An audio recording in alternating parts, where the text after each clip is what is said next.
Alright guys, welcome back to the channel. Thank you for checking the video out today. We have more PlayStation news, rumors, and leaks to go over and cover here today. So getting right into the first topic, we're talking once again briefly about Final Fantasy 16.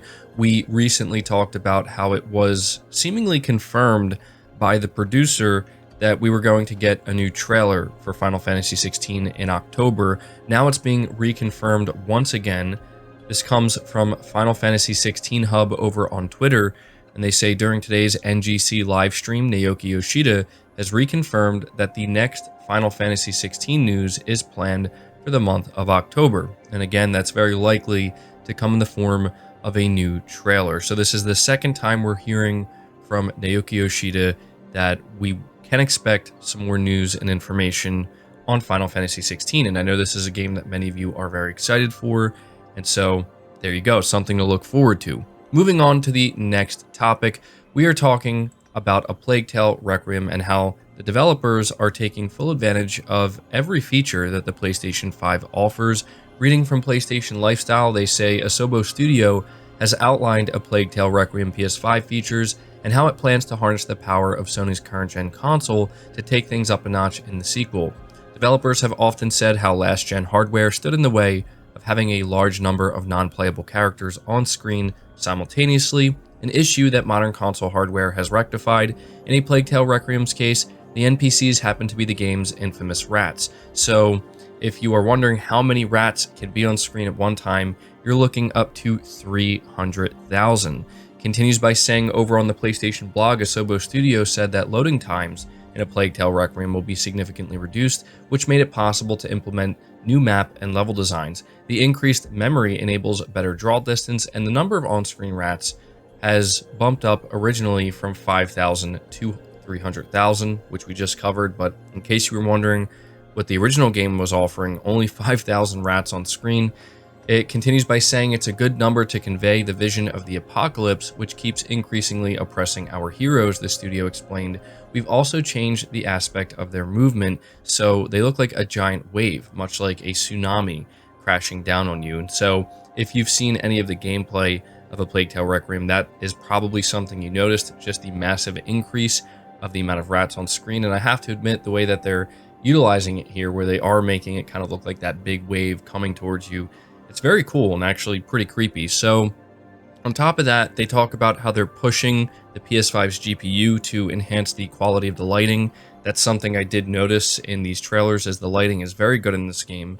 Asobo Studio is also letting us know that they are taking full advantage of the PS5's 3D audio, so I'm sure many of you who are planning to play this are going to be happy to hear that. And finally, they once again reiterate how they're taking full advantage of all the features in the DualSense and fine-tuning it, and you always love to see developers going above and beyond in that area. So there you go. That's Asobo Studio letting us know how they're taking advantage of everything the PS5 offers for their game. Next up, we have a brief update on the Uncharted Legacy of Thieves collection. Digital Foundry recently did a big video going in depth, kind of looking over what the latest VRR patch has done to this game. And the results are, once again, and maybe unsurprisingly, very impressive. Apparently, we are seeing the PS5's GPU power unlocked and seeing what it can do with some of these games. So, reading here from WCCF Tech, it says, so how does the Legacy of Thieves collection run with VRR on Sony's current-gen console? Eurogamer's Digital Foundry put the collection to the test with the new 1.002 patch installed, and the results are pretty impressive, offering a significant boost in performance for those with VRR-compatible displays while retaining visual fidelity. As mentioned by Digital Foundry in its analysis, following the release of the latest update, there are various display modes, but the game modes with unlocked frame rates show the additional power of the PS5 GPU. And so a quote here comes from Oliver McKenzie, who is the individual who talked about this in Digital Foundry's video, and he says the performance unlocked mode also offers high frame rates in excess of 100 frames per second and comes paired with a 1440p resolution instead of 1080p. All things considered, it's a pretty substantial upgrade over the Performance Plus mode. And so that's really kind of the standout here, is we kind of saw what Naughty Dog could do for a game like The Last of Us Part 1, and pretty much anything Naughty Dog pretty much anything that PlayStation Studios does on a technical level with their games is impressive, but we are kind of seeing Naughty Dog take things to another level here with the Uncharted Legacy of Thieves collection. I think that it's safe to say the PS5 is proving just how powerful and how capable it is by taking a game like Uncharted 4, which is still one of the best looking games out there and holds up very well. Granted, it's not a next-gen game, but still seeing what Naughty Dog can do with this game, pushing it to over 100 FPS at 1440p. Not only does that show just how talented on a technical level PlayStation Studios are and what they can do with their games, but I think it does show really just what the PS5 is capable of doing. So we'll have to see if, as we go further into this generation, getting PS5 only titles, if we'll be able to see anything like this happen when the graphical fidelity is pushed to another limit. Obviously, there's going to be some compromises made, but still, I just wanted to let you guys know about this. Next up, we have a pretty significant leak, if it is to be believed, from a relatively reliable insider. We are referring to Dusk Golem. They took to Reset Era to make it clear what Kojima Productions is currently working on. Now, I'm assuming that this individual felt the need to do this because we did just talk about a report that claimed Google canceled Death Stranding 2, and this is what Kojima was working on with Google, and I talked about it in the video, but it didn't make much sense because Sony owns the Death Stranding IP, so it's pretty clear that whatever Google canceled has nothing to do with Death Stranding. But that's the thing here, is we are now seemingly getting confirmation that Death Stranding 2 is the game that's in development at Kojima Productions for PlayStation. So over on Reset Era, Dusk Golem says, if anyone needs a source to debunk this rumor, referring to the Google rumor, even though I think it's pretty obvious, this is untrue. He continues by saying Death Stranding 2 is in development, and for some insiders to know I'm not BSing about this in the future, its internal code name is Ocean. But Kojima had a long-standing deal with Sony on this, which is being analyzed if Sony and Kojima Productions should renew their contracts after Death Stranding 2 or not at present, but was never in question before this due to a multi-game contract Sony and Kojima Productions have. But Death Stranding 2 itself was always plotted to be with Sony. I'm not going to say a single actual thing about the game itself, not now or in the future, so don't ask, even if people figure out later I'm 100% telling the truth about the codename and the contract stuff, but any murmurs about a Death Stranding 2 with anyone other than Sony is BS. The deal with Xbox was never meant to be Death Stranding 2. This rumor is just false. Sony and Kojima Productions have a multi-game contract that expires after Death Stranding 2, and at present, is being decided by both parties whether to continue their relationship or end it after DS2, and that is the truth. So, he repeats himself a couple times here, but you can tell he's really trying to make it clear here that Sony and Kojima Productions are working on Death Stranding 2, and I don't think that's the biggest surprise. We kind of did hear this leak out, right? In fact, it seems like it was Norman Reedus himself who let it slip not once, but twice, and the second time it was much more obvious. But the thing that is really interesting to me here is how Dusk Golem is seemingly revealing the contract that is currently in place between Sony and Kojima Productions. And he's saying that right now, both Sony and Kojima, you have to assume they're negotiating something, but it hasn't been finalized yet. And there could be a situation where Death Stranding 2 is the final game we get from Kojima Productions, at least an exclusive game. I imagine that anything else Kojima does in the future outside of his Xbox game will be multi-platform. That would just make the most sense. But at the same time, we've been covering all these different rumors and wondering what Kojima Productions is working on. So what we can extract from this, again, if it is to be believed, is Sony and Kojima Productions are working on Death Stranding 2. They were always going to be making Death Stranding 2. And outside of that, it remains to be seen what the future holds when it comes to exclusive games from Kojima Productions. And whatever he's doing with Xbox is completely separate.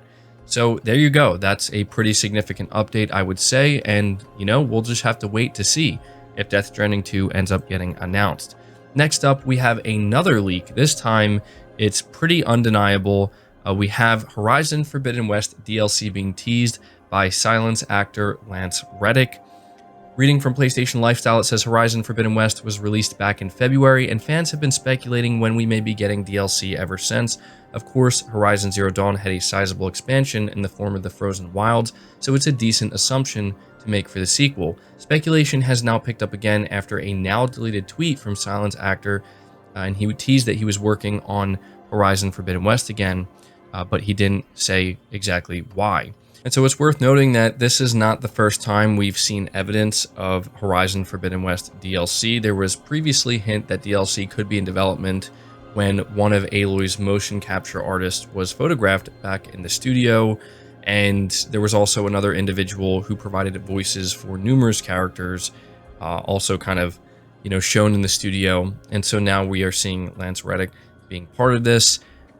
This isn't confirmation of anything, but the fact that it was deleted, and I remember kind of catching this in my feed and thinking, that's interesting. I feel like he's not supposed to be doing this. And you see this happen from time to time, specifically with people who are maybe not as familiar with the way the gaming industry works compared to, like the movie industry or something like that, where the gaming industry is much, much more secretive and tight-lipped about pretty much everything. So it was interesting to see this happen, and we can't walk away from this saying that this 100% confirms Horizon Forbidden West DLC. We can't say that. What we can say is that it confirms that more Horizon is coming, whether that's in the form of DLC, maybe like a standalone expansion, maybe something regarding multiplayer, maybe even something for the upcoming Call of the Mountain. Now, that's what a lot of people were wondering. Did he mean Call of the Mountain? Is that what he was referring to, but he just called it Horizon Forbidden West? Certainly a possibility, but at the very least, we know something is going on. And I just want to add this before moving on to the final topic. I think Silence, his character, was totally underutilized in the sequel, and that was kind of disappointing to see. I think he's one of the better characters in the Horizon universe, and so I'm really hoping that whatever they do next with him, he plays a bigger role. But let me know your thoughts on that. We're going to move to the final topic here, which is a good update on God of War Ragnarok. Reading from PlayStation Lifestyle, they say God of War Ragnarok will finally be arriving on PS4 and PS5 on November 9th, but players had been wondering if they would be able to preload the game ahead of that date, especially if the rumored 90GB size of the PS4 version is true. Well, it appears the game will have a preload period according to another leak from the PlayStation Store, and we might even have a date for it. God of War Ragnarok preloads are expected to begin on November 2nd on PS4 and PS5, according to the PlayStation Store, as captured in a screenshot by Twisted Voxel. You can even check this out if you've already pre-ordered the game through the PlayStation Store. Just head to your game library on PS5 and PS4. In your collection part of the library, click on God of War Ragnarok, and then select the launch date counter to see exactly how long you'll have to wait before you can preload the game. Something else that's also worth noting here is people are now beginning to speculate that November 2nd is actually the same date when the review embargo for God of War Ragnarok will be lifted. Now, we do not have confirmation of that like we do the preload date here, but it would make sense. We've seen this happen with more than a few PlayStation exclusives. We know the level of confidence that Sony has in a game like God of War Ragnarok, and I have no doubt that they're going to give it a good amount of time to get out there, get in front of people, and get people hyped, because that's just what we see with a lot of Sony's big games. They review very well, not for the sake of just reviewing well, but because they earn those scores, they earn those good reviews. And for a game as big as God of War Ragnarok, yeah, I think Sony's going to want to get it out there soon. And it is a great thing for Sony to do, and it is always great when we see big publishers do this with their AAA games, because that level of confidence can only mean one thing, and that is they know what they have on their hands, and they have something great. So there you go. We'll have to see when the review embargo lifts, but if you're wondering when you can preload the game, you'll be able to starting November 2nd. So we are getting ever closer to God of War Ragnarok. But that's going to do it for this video, guys. I hope you did enjoy it. I hope you did find it informative. Again, if you did, be sure to leave it a like. Really helps the videos a lot. Subscribe to the channel if you're new. Hit the bell notification icon, and feel free to share this video out on top of all that. But until next time, guys, take care.